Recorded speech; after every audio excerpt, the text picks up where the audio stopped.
Jake, going down on a Thursday with nothing to talk about. Nothing new, nothing interesting. Yeah. Finally, we do. I Finally. suppose this is almost less interesting than all of the baseless speculation that we've been throwing out there, all the nonsense and the what's-its. And, now it's like numbers and official stuff. And, what fun is this, Jake? Okay, news. 49ers and Brandon Aiyuk got together. They've become official. 4 years, 120 million with 78 million guaranteed. 76. They are staying together for the kid. For the kid. And the kid being one shot at winning the Super Bowl this year. And you know what? We'll see if this pans out. We'll see if it works, man. Because I'm stunned. I'm like legitimately stunned that they did this. I thought he was heading for a fifth-year option because, listen, I'd maintained for most of this until probably like this week when it's like, oh, this is not going to happen, that I thought they were going to get a deal done. I thought it like made too much sense. We talked about it from the start when all this like rumbling stuff was going down. We sort of shrugged it off. Yeah. And we're like, it doesn't make sense. You don't trade, an all-pro player in August. Like, you just don't. It doesn't make sense unless you're getting a star wide receiver back end. 49ers. Well, sniffed. That's more than sniffed around. That's a thing that we can get into. So Diana Rossini coming in today and saying that the Niners were going to trade a 3rd-round pick to Denver for Cortland Sutton and then trade Aiyuk to the Steelers for, I suppose, a different 3rd-round pick or a 2nd-round pick, something, just draft picks. But that Denver draft didn't want to... Yeah, they'd probably get a player back, but yeah. But Denver didn't want to do it, so that all fell apart. That's a lot less sexy than the hypothesized trade that they had of, maybe they'll get Devontae Adams. It's like, yeah, just a little bit different. Or the literal trades of like Amari Cooper or Matthew Judon. Right. So, okay, let's just be blunt about this. Brandon Aiyuk won. He won. It was weird. It was strange. It was, frankly, pretty unnecessary, but don't tell that to Brandon Aiyuk because the ends justify the means for Brandon Aiyuk. He won so much. Just absolute masterclass in negotiation there for Brandon Aiyuk. Yeah, masterclass. I mean, I don't know what it was. And John Lynch and Kyle Shanahan, I mean, if they win, it doesn't matter. It really doesn't. But they got worked over again in negotiations. And this is how many times in a row now? When they were supposed to be known as the most shrewd negotiators. They got wrecked by Christian McCaffrey a couple of months ago. They got obviously wrecked by Nick Bosa. And now, Deebo Samuel, I think, moved him. And then, now here's Brandon Aiyuk. Yeah. Taking him behind the shed. 2 things. I think when we were talking about this a while back, I said, listen, we're calling because we were ripping Aiyuk for how he's handled it. And, when he was doing the social media nonsense because it was stupid. And it I don't think it changed anything. Like, I think if he was silent, it probably would have gotten done earlier, who knows? Say? Who knows what it mattered? The point is, it was like he was doing weird stuff and we called it weird. And I think I said, yeah, and we'll rip him, and then he'll still probably get paid a ton of money. And that's what happened. Yeah. Two, here's the thing. As I texted you, so we've got Bosa got him, McCaffrey got him, Aiyuk got him. Trent Williams is sure going to get him. He better. And the next one down the pike is Brock Purdy. He's already got him. I know, but if they're going to learn anything from this, which maybe they will, maybe they won't. I think my takeaway from this should be, they're going to pay Brock Purdy however much money it is. Do it early. Do it as soon as you can next offseason. Don't do this thing of waiting because the price isn't going to go down. It's not how it works anymore. They were able to do that in the past, and that's how they did it. But it's not going to work. No, I don't know how much money they have. I mean, it's to the point where they're going to front load this contract. The number I saw was $47 million before April 1st. Yeah, that is not. The league calendar ends, I think, on March 15th. So that would be money in the first 2 years of the contract, which makes sense, right? That's when you should have Right. money. But I mean, they're already 30 million over. Now you're front loading this contract. There's going to be a lot of people who are in their last hurrahs with this team. And in a lot of ways, we should look at this as sort of the last dance. And next year's going to be a pretty harsh reset. Yep. Pretty harsh. It's coming down the pike is Malik Collins' cut. That's not like a major one, but like that's 10 million. That's just free that you're taking. He has none of that guaranteed. The biggest one is Debo, right? Like for all intents and purposes, barring like injuries or Debo having the greatest season you've ever seen, he's gone. I think most he's likely. gone. Yeah, I think he's gone regardless. They simply cannot afford him. They would save $9 million by trading him before June 1st, $17 million plus after. So I think that's it. They're going to carry over a bunch of money into next season. How much money do they have? It's still going to be tight. They got 30 million roughly in cap space right now. I imagine they'd like to use a nice chunk of that, seeing as it's going to get taxed 50%. They still have to pay Trent Williams, which would be explicitly this year's cap number, unless they want to get really wonky with it. You know, a lot of people throwing out here like, you know, Javon Hargrave. Javon Hargrave, I'm not even sure is worth cutting because it would be such a high dead cap number. No, you can cut him. You can cut I know him. you if can. You do it after June. If you cut it, if you do it after June 1st, you save like 20 million. How much do you have on the books though? Either way, you're taking a hit with him. I'm pulling it up right now. Basically, if you do it after June 1st, if you do it after June 1st, you got like 7 million in dead cap on the books. I think he's gone. Okay, I mean there's no question about that. You save, you save 20 million. So that's a nice chunk of change, no doubt about it. Charvarius Ward's probably gone if he has the season we expect, or just plays the same. Let's not even accelerate this. Let's just say he plays the same. Okay, that's fine. He's gone. Diamador Lenore might be out of town. That's the interesting one, right? Yeah, entirely. And George Kittle better stay healthy. I mean, everybody's on watch. Everybody's on notice now. They have made it very clear on who the future core of this team is. And it's Bosa, it's Aiyuk, and it's Purdy. And everybody else can figure it out on their own. Yep. I don't have a problem with that, but that's the decision that's been made. No question. Yeah, I think it was painted last year's like the last dance. Like this is really, it sets up for a situation where you've got like you extend Purdy. Yeah, Juice is I think probably done. Yeah, I mean, Strawberry React's coming in on Juice, but like Juice isn't making serious money. I mean, I'm just trying to. I'm still scrolling. I'm looking for Kyle Juszczyk on the list, and it's taking forever to find it. I mean, and he already took a pay cut, $6 million. Yeah, he could be fine. Let's just go to next year's salary cap real fast. And in fact, I might even share this here with everybody from Over the Cap. If you'll filibuster for a quick moment. Yeah. So.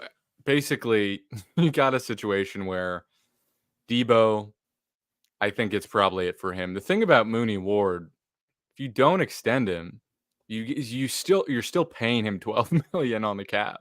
Right. Like there's some of these where it's not a lot of saving.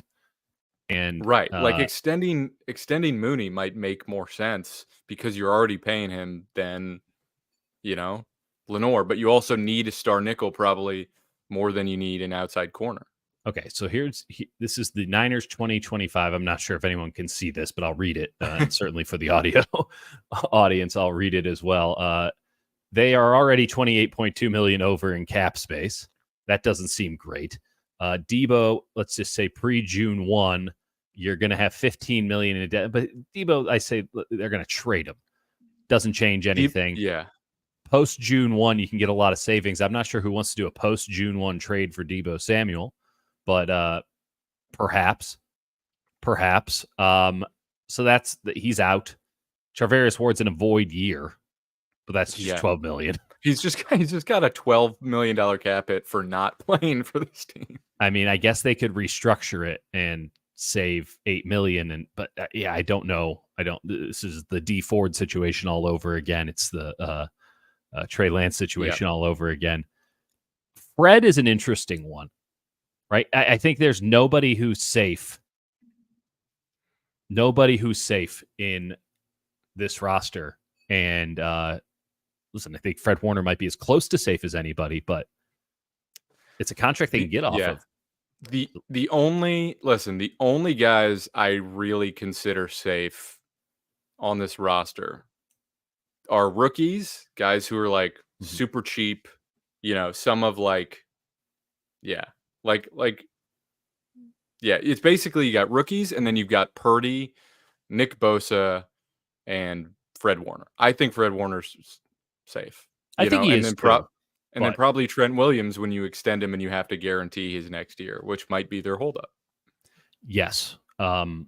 This is going to be really fun. It's going to be really tricky. And it's going to take some serious creativity to figure out how you fit $55 to $60 million contract in the space that's allotted. To say it's not enough is an understatement. But the Niners have been playing funny business with the salary cap now for quite a while.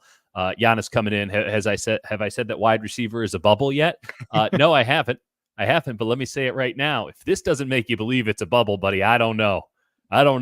You can say congratulations to Brandon Aiyuk. You can say Brandon Aiyuk just got paid $30 million.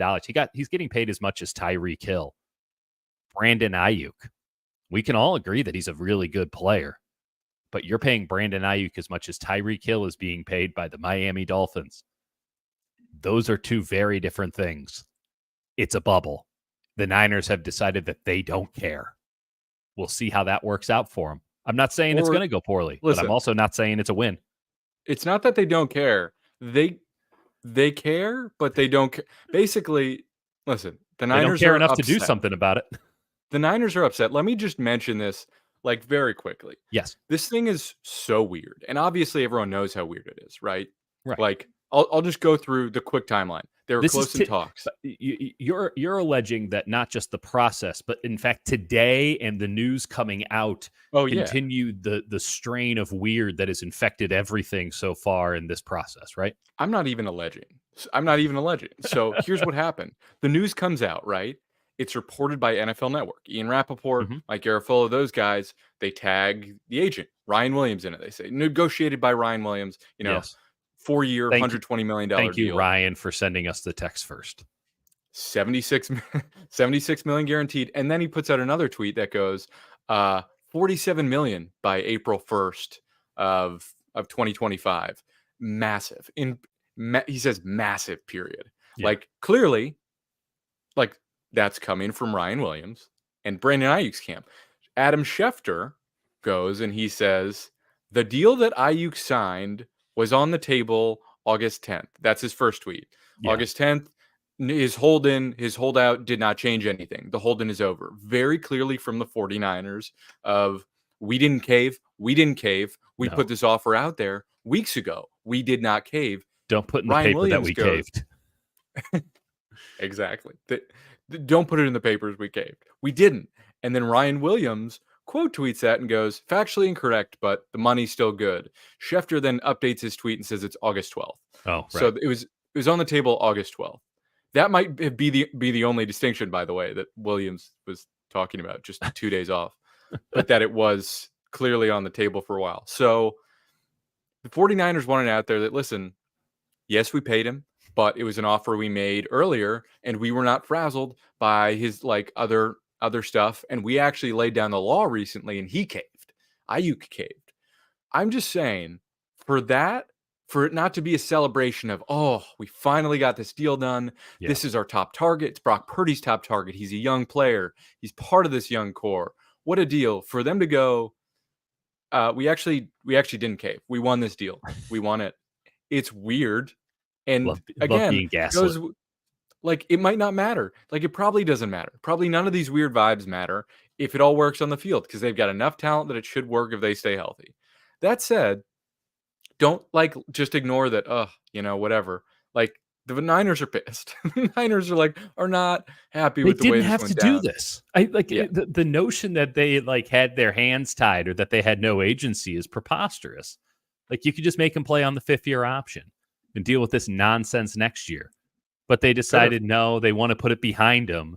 And they paid 25% more than they were going to pay 6 months ago for a player who literally has not stepped on a football field and changed in any appreciable way.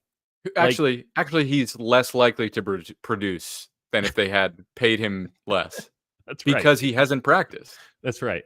So you're paying for 3/4 of a season, but you're paying 25% more than you ever would have.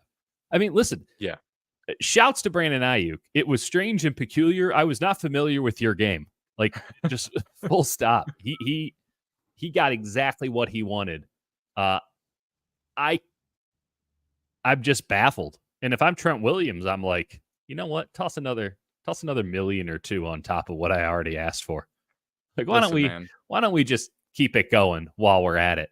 And if you're the Niners, what can you say? A precedent has been set. We're willing to pay whatever it takes, right? We're not hardline negotiators.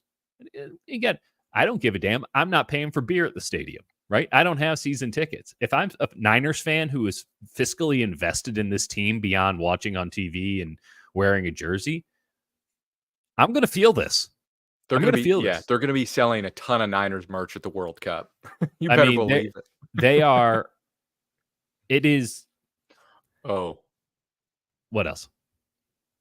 I should mention this is a very brief side tangent, but just in terms of money and That's what we do ownership, here. the NFL approved a 10% private equity thing where like Yeah. now private equity can come in and basically pay 10% to get in and just inject money into these teams and get it back in a different way. I'm not going to get into nuance. They've always had the ability to sell off percentage of ownership share, but now they can sell it to private equity firms. And I'm just saying if you're Jed York, that might be fairly appealing. Oh, I think it's fairly appealing. I mean, the owners approved it. It's fairly appealing to everybody because it's quote unquote free money. And then you find out actually it isn't because private equity has ruined everything it's ever touched, ever, That's right. because it doesn't care about anything but increasing shareholder value.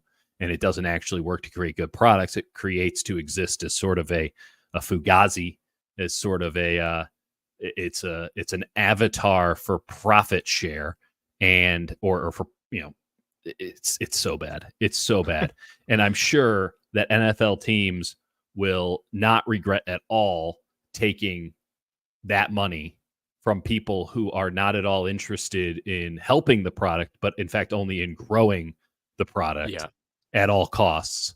And by the way, this is like the most classic private equity thing ever because they don't know the business. The most classic private equity thing of all time is, hey, we come in, we tear everything down, and then we overpay to bring in something that we know that makes no sense whatsoever. So if private equity is already in, if it's already in, overpaying Brandon Aiyuk by 25%, that checks out. That checks out. Also the NFL, I was like reading into this. They are the only league that's like actually when private equity sells out and gets paid out, we actually get a cut of what they're paid out based on those terms because the NFL can do it. Just you lost me at Fugazi. Great band, by the way. Great band, Washington, D.C. Josh Harris is from private equity, Dieter. And how much has Josh Harris won as the owner of the Sixers or the Devils or the Washington Commanders? So good luck with all that. These private equity guys, get the hell out of here. But anyway, back to this thing. Giannis seems to want to like get into like what the actual pillars are of this team. I think that's fair. I think that's the right list. Purdy's healthy. Purdy, obviously. I mean, you should just assume it's Purdy. Ayuk, Bosa, Warner, and then Kittle is the only one that I'm like, it depends on health. And the way he talked about it, he's sort of aware of like, I'm just going to play so well that they have no choice but to keep paying me. And by the way, Kittle only makes like $15 million a year, which is it's a steal for what he does. Half of Ayuk is but crazy. Kittle off a post June 1 cut is $7 million in saving, or 15 million in savings with the $7 million dead cap hit. Again, though, you have to think about this. We've talked about this a bunch, and I want to reiterate it here. This draft, I think we all have felt pretty good about it. Now, they haven't played Yep. NFL games yet, so you don't know what actually has come of this draft class, and it could all turn into a fugazi pretty quickly, much like the prior two draft classes. But when they drafted Ricky Pearsall, we were adamant in the moment, and now we have to maintain that it was a Deebo Samuel Z receiver replacement. When you draft a Jacob Cowing, it's as sort of backup to that, right? He's a depth receiver on the team. Renardo Green, a guy who they don't need to play right now. He could sit on the bench all year if he had to, even though he shouldn't, because he's a very good player and he's capable of starting in week one of his rookie season.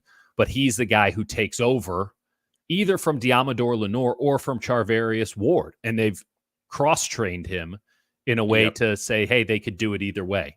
So they're prepared at a couple of spots. I'll tell you where they're not prepared. Tight end, left tackle.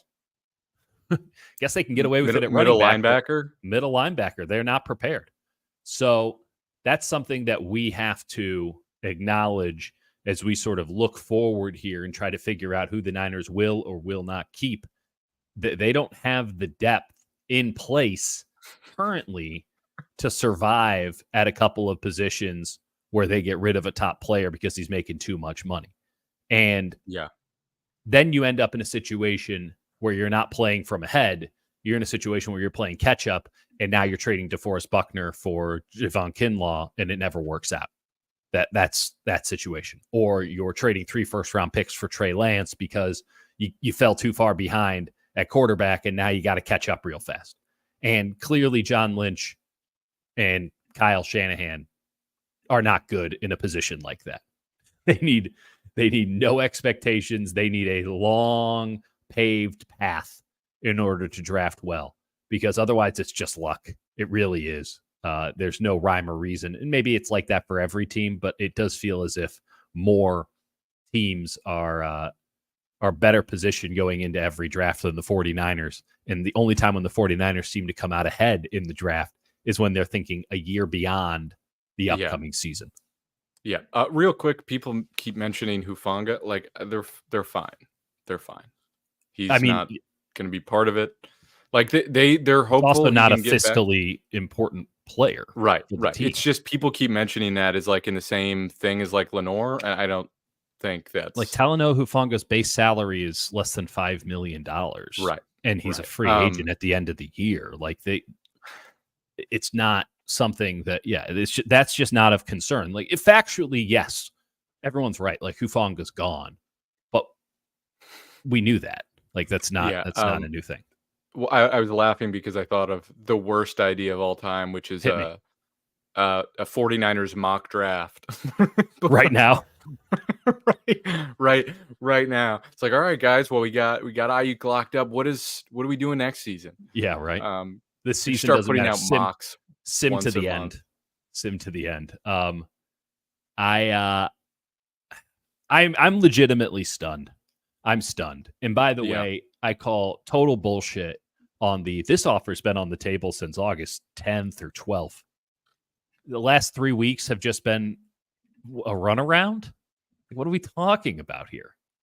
Like, they just think we're suckers. Right. Like, yeah, I'm and not the reality saying that is this like, hasn't been in the works for a couple of days. Like, obviously, it's not something that just happens in 15 minutes with a phone call.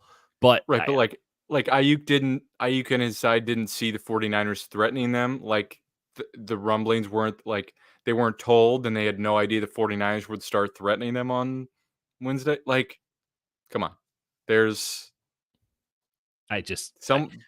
I'm not happy with John Lynch on like a personal level after that little presser.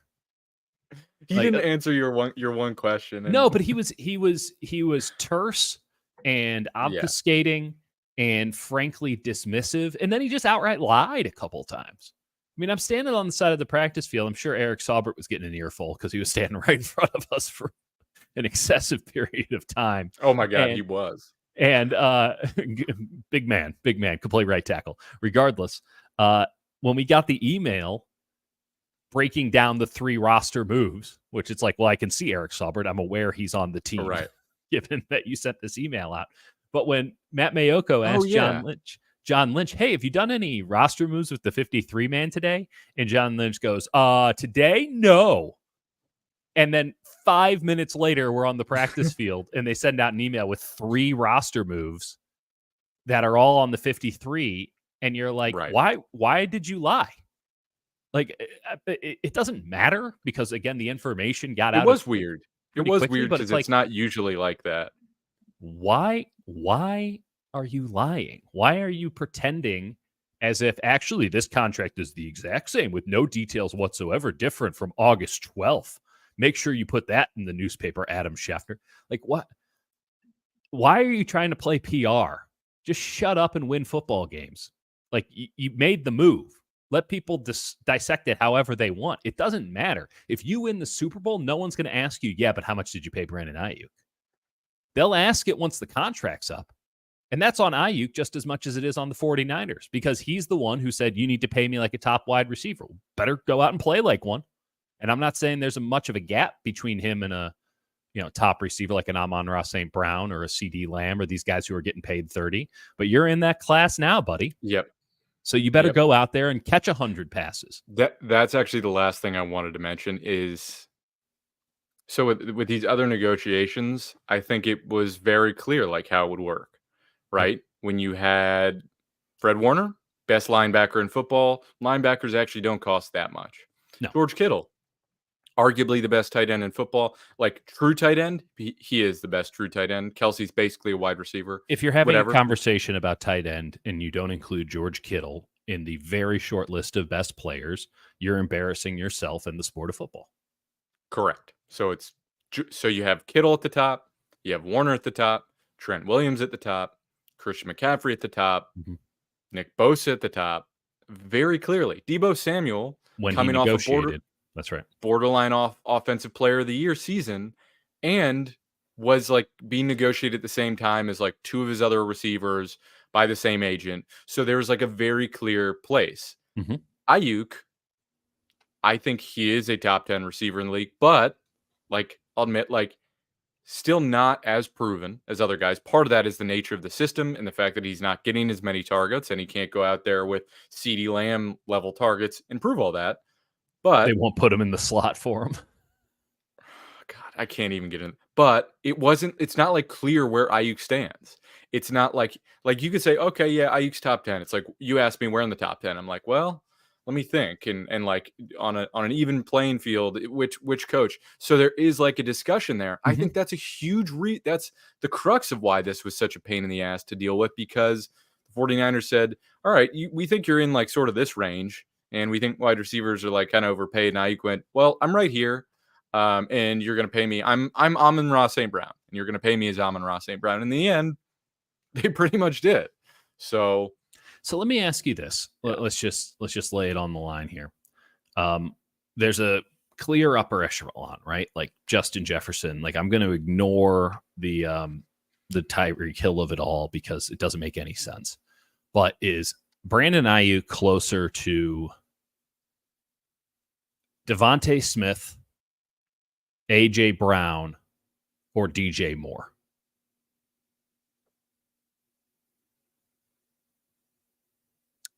Devontae Smith, A.J. Brown, DJ Moore.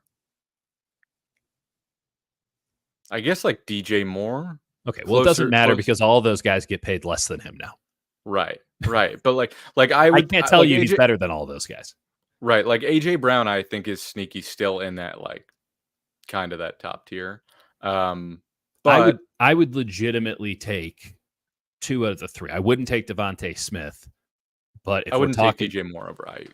Oh, I think DJ Moore is really, really good. But no, I think he's really, really good. I think Aiyuk's better. But people are debating whether Aiyuk was bad or fine in the Super Bowl. I was watching; he was pretty good. A lot of the time, the main problem in that game is they kept going to Deebo, and he got clamped by Trent McDuffie. Just not to say Aiyuk like he wasn't perfect, didn't have issues, but like he was pretty good. He didn't get the ball, and 2 times. Listen, I literally asked Brock Purdy, and he was like, "Yeah, if I'd gotten that ball to BA." They would have won the game. And that's not like to say Ayuk is the best wide receiver in the league, but like he didn't play poorly in the Super Bowl. No, he didn't. And Trent Williams did, and that's where we go now. None of this matters. I mean, it matters to Brandon Aiyuk. This is generational wealth, and he's a very, very rich man. And can't say he doesn't deserve it because the market told him flat out this is what he's worth. And it was just him pressing the 49ers long enough to give him what the market said he's worth. But if they don't have Trent Williams, I don't care if you have 5 Brandon Aiyuks, you're not winning the Super Bowl. You're not winning the Super Bowl. So I guess you celebrate it. I don't know. I think that generally I gotta I don't worry. I got a meme for you that perfectly explains this situation. Okay. That's right. The old Joe Burrow, when they were like, should we draft Penei Sewell? Should we draft Jamar Chase? And it turned out it worked okay, but Burrow also has a wrist that's, we'll see. Joe Burrow did take a team with a god-awful offensive line to a Super Bowl. He did. No question about it. And Kyle Shanahan still regrets that he was not there to beat Joe Burrow in that Super Bowl because they would have beaten them. Maybe. Probably. I think probably. Yeah, so this is the meme. Just put Trent Williams in for Sewell and Chase, Ayuk in for Chase. Because, by the way, can we note this?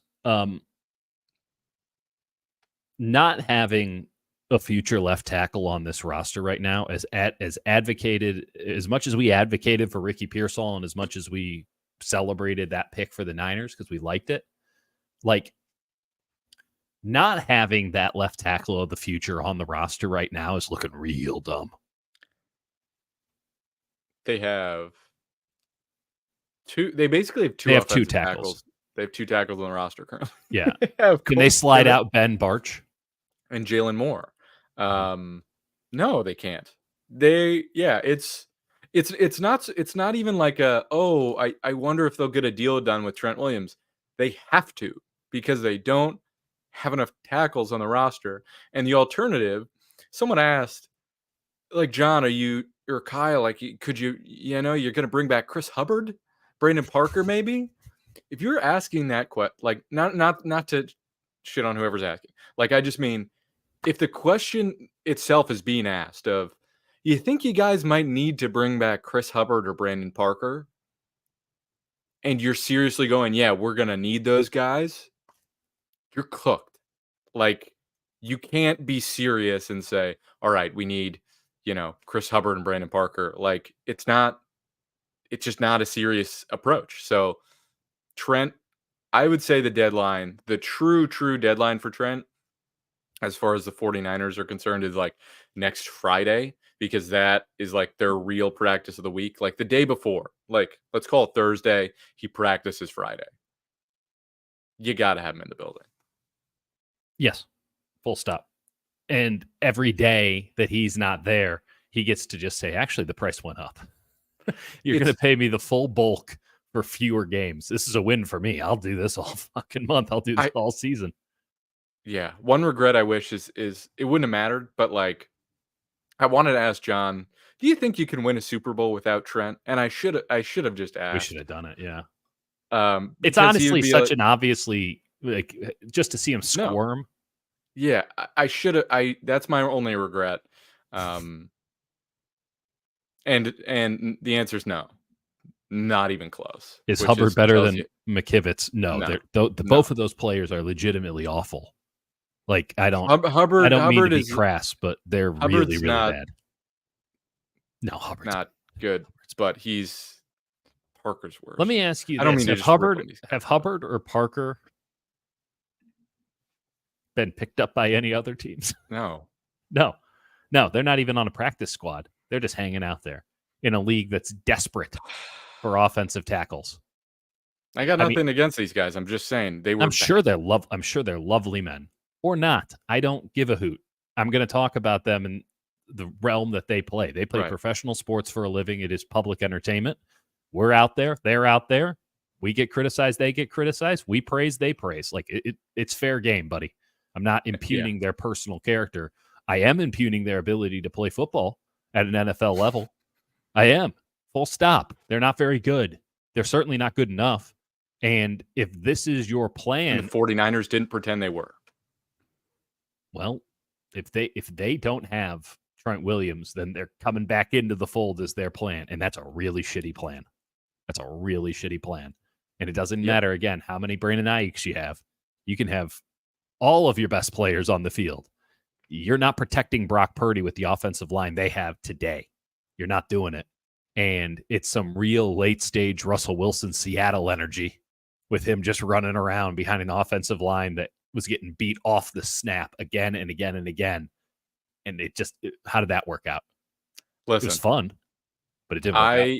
You talk to offensive linemen, they're great dudes, lovely to talk to, but like objectively speaking, this is a very clearly like bottom 5 unit in the league if they do not have Trent Williams. And like you could debate that, whatever. They were like middle of the pack with Trent Williams. And like these guys are okay. Like Pooney showed well.